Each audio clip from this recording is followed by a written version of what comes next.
Você já parou para pensar, e se a próxima geração nascesse em outro planeta? Tipo, não como uma colônia provisória, mas como um novo lar mesmo, com céu azul, árvores balançando ao vento e crianças brincando na poeira vermelha de Marte? A ideia parece coisa de ficção científica, né? E, de certa forma, é mesmo. Mas a linha entre ficção e realidade está cada vez mais borrada. E convenhamos, com o jeito que a gente trata a Terra, é quase como se o universo estivesse cochichando no nosso ouvido. Vocês vão precisar de um plano B. E aí entra ele, Marte, o planeta vermelho, frio, seco, com uma atmosfera que não serve para a gente respirar, mas também o mais amigável do sistema solar para se tentar alguma coisa. Isso mesmo, entre os 7 candidatos, Marte ainda é o menos pior. E por isso tem sido o alvo dos sonhos mais ousados de engenheiros, cientistas e, claro, visionários como Elon Musk, que já falou em colonizar Marte como quem planeja mudar para uma chácara. Mas terraformar Marte,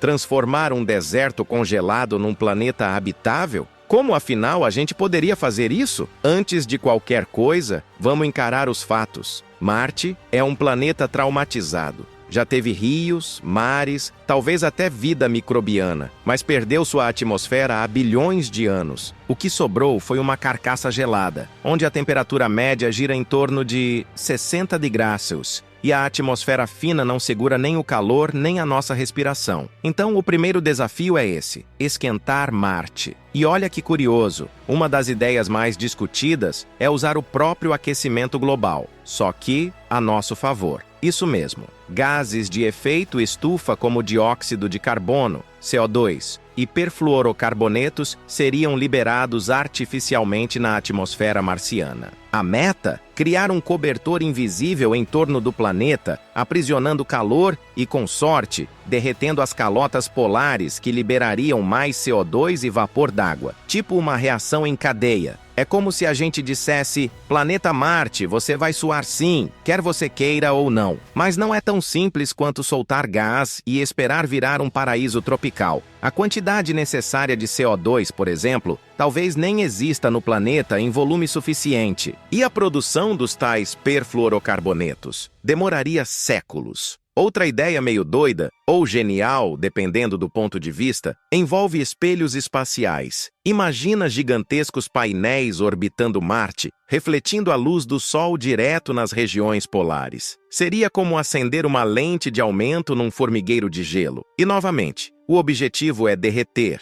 liberar gás, aquecer, tudo em nome de criar uma atmosfera respirável. Só que tem um problema aí. Mesmo se Marte esquentasse e ganhasse uma atmosfera mais densa, ela ainda seria basicamente composta por CO2. Ou seja, ainda não dá para respirar sem capacete. E aí entra a próxima etapa dessa odisseia: oxigênio. Aí, meu amigo, é que o negócio fica mais biotecnológico. Pesquisadores já estão estudando a possibilidade de usar organismos geneticamente modificados, tipo algas e cianobactérias, para converter CO2 em oxigênio. É basicamente plantar vida microscópica que come gás tóxico e solta ar puro. Um tipo de jardinagem invisível, sabe? E sabe o que é mais louco? A NASA já fez um teste parecido com um equipamento chamado MOXIE, que consegue transformar CO2 em oxigênio. Foi só um ensaiozinho, mas mostrou que talvez, só talvez, seja possível fabricar oxigênio em loco. Mas para terraformar Marte de verdade, não dá para depender só de experimento de laboratório. Precisamos de tempo, muito tempo, talvez séculos, talvez milênios. E esse é o ponto que deixa muita gente com os 2 pés atrás. Porque terraformar Marte não é como montar um acampamento.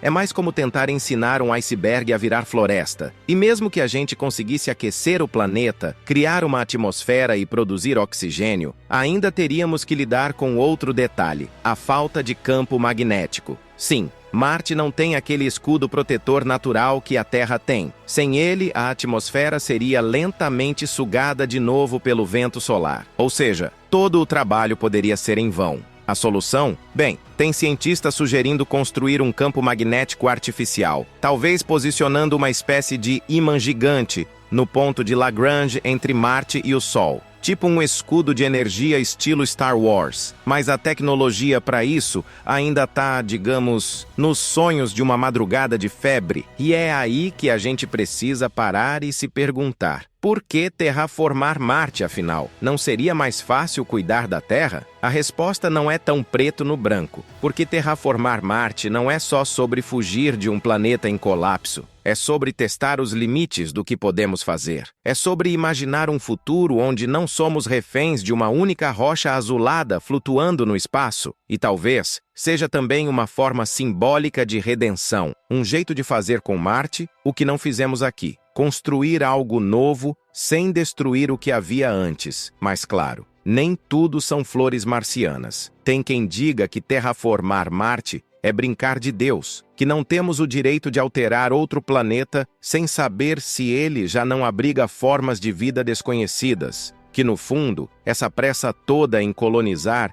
é só mais um sintoma da nossa velha mania de invadir, explorar e abandonar. Só que a pergunta continua ecoando, quase como um sussurro entre as estrelas. E se for possível, imagina por um segundo uma nova aurora se espalhando sobre o horizonte marciano, os primeiros passos numa grama vermelha, o som do vento soprando por entre construções erguidas por humanos que se recusaram a aceitar os limites impostos pelo cosmos. Um novo capítulo da humanidade, não escrito com sangue e pólvora, mas com ciência, coragem e esperança. Então, pode parecer impossível agora. Pode soar como devaneio de ficção científica, mas toda grande mudança começa com um sonho. E se já conseguimos andar sobre a Lua, quem disse que não vamos plantar árvores em Marte? Agora, me diz uma coisa, e se o futuro da humanidade já estiver esperando a gente lá, enterrado sob a poeira vermelha, pronto para ser desenterrado?